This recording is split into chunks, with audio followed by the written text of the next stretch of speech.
বেশি খাও চাইলে যা হয় আর কি। ভারত হঠাৎ করে নিজেকে এক ধরনের আমেরিকা ভাবা শুরু করছে, আমার কাছে এটাও মনে হয়। কারণ আমেরিকা ধরেন এমন একটা দেশ যাদের পৃথিবীর অন্যান্য দেশগুলোর উপর আসলে নির্ভর করতে না, সবাই আমেরিকার উপর নির্ভর করে। তো বিজেপির নেতৃত্বে বর্তমানে ভারতে এমন একটা জনগোষ্ঠী তৈরি করা হয়েছে যাদের অধিকাংশ মনে করে মানে আমরা একাই 100, কিন্তু এখনো এই দেশে স্যানিটেশন ব্যবস্থা ঠিকমতো চালু হয়নি। গুটি কয়েক মানুষের হাতে সম্পদ আবদ্ধ, আর ম্যাক্সিমাম ভারতীয়রা দারিদ্র সীমার মধ্যেই বসবাস করছে।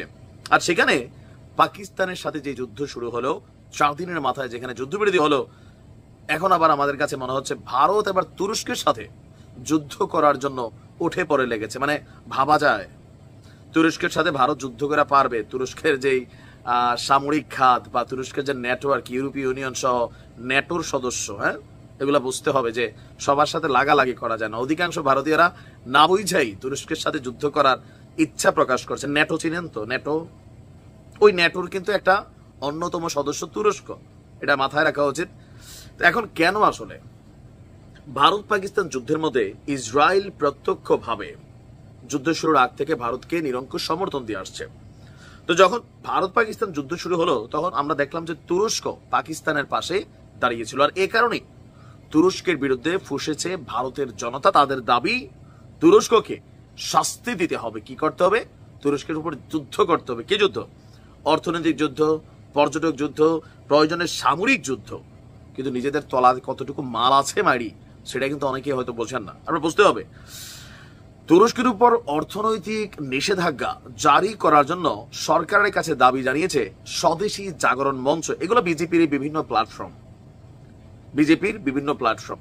তুরস্কের বিভিন্ন সামগ্রী বয়কটের পাশাপাশি ভারতীয় পর্যটকদের যেন তুরস্কে না যায় সেই অনুরোধ করা হয়েছে এই স্বদেশী জাগরণ মঞ্চের পক্ষ থেকে।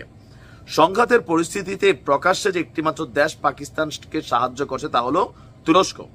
আপনার বলা হচ্ছে যে 4 দিনের সংঘাতে ভারতের প্রায় 3 ডজন সামরিক ঘাঁটি লক্ষ্য করে যেই ঢেউয়ের মতন ড্রোন উড়ে এসেছিল তার অধিকাংশই ছিল তুরস্কের। তাই পাকিস্তান এবং তুরস্কের সখ্যতাকে মাথায় রেখে তুরস্কের বিরুদ্ধে বিমান যাতায়াত বন্ধ, আর্থিক অবরোধ, প্রয়োজনে সামরিক অভিযানের দাবি তুলেছে এই স্বদেশী জাগরণ মঞ্চ।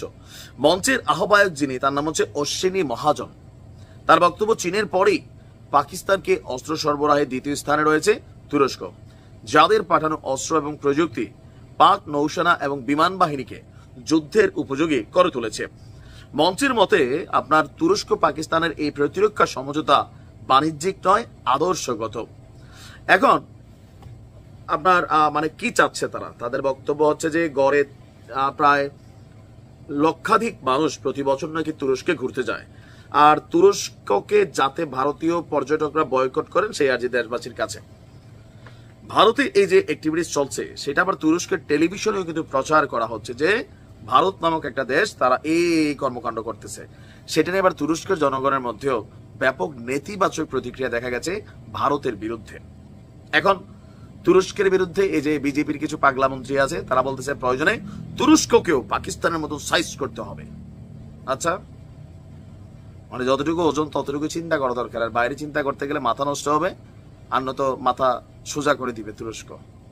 এটা পাকিস্তান না, এটা তুরস্ক, এটা ন্যাটোর একটা সদস্য রাষ্ট্র। বুঝতে হবে। হ্যাঁ, দেখা যাক এটার ইফেক্ট কি হয়, আসলে সময় বলে দিবে।